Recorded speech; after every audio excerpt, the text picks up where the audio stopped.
So, this segment is about good old money. What is all this gonna cost you? Alright, we're gonna start with New York. Oh boy. It can be summed up as if you have money, you can afford to live there. If you don't have money, you cannot afford to live there. You may want to, and you will pay for it. You can pay $1,200 a month for a closet. You can do that if you want. If you have that kind of dedication and you want to spend that kind of money on a closet, which they call a studio apartment, more power to you. Go for it. Most people can't afford that and will not do that in their life ever. It comes with a price. The price of New York, of Chicago, of Los Angeles, of any major city comes with a price, and the the price depends on the city. It really does. If you ever take a look at it, you can tell like certain cities are just way more expensive than others. New York is one of them, simply because it has this. It's an enigma. It has this draw.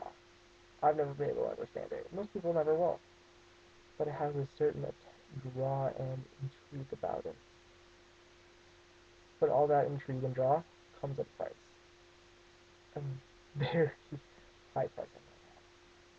Everything in New York is expensive. The food, the coffee, the transportation, the accommodations, hotels, all that. The houses. The housing prices are holy crap expensive. But it's New York. That's their excuse, that's their justification for spending this kind of money. It's New York. You're selling status. That's what you're doing. So what can $1,200 in New York will get you a closet? Pretty much is what the consensus is. It's gonna get you a closet. Take that $1,200, take it to Chicago, you can get a two-bedroom apartment. Oh, which sounds better? A closet as a studio or a two-bedroom apartment?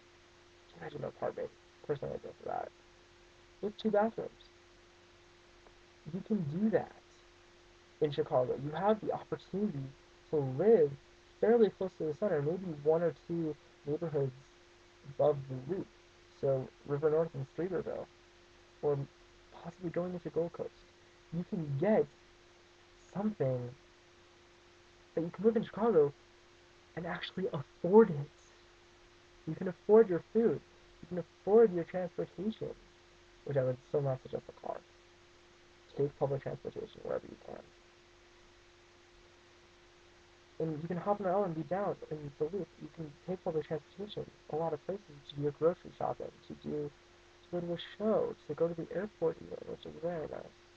Very helpful to do. Pricing. I mean, come on. You can look at what New York has and what Chicago has, and all the similarities. You look at the price. Chicago, it's half the price on average. Some more, some less, depending on what you're looking at. But come on, price-wise, Chicago, you can save a lot of money. You still have the prestige of being in a very large city, very largest in the country. You have a unique experience. Let me put it that way. It's a very unique city. They don't call it the Windy City for nothing. And New York has this charm, this intrigue, and this draw. Chicago has it, but it's shunned because it's New York. Give Chicago a chance.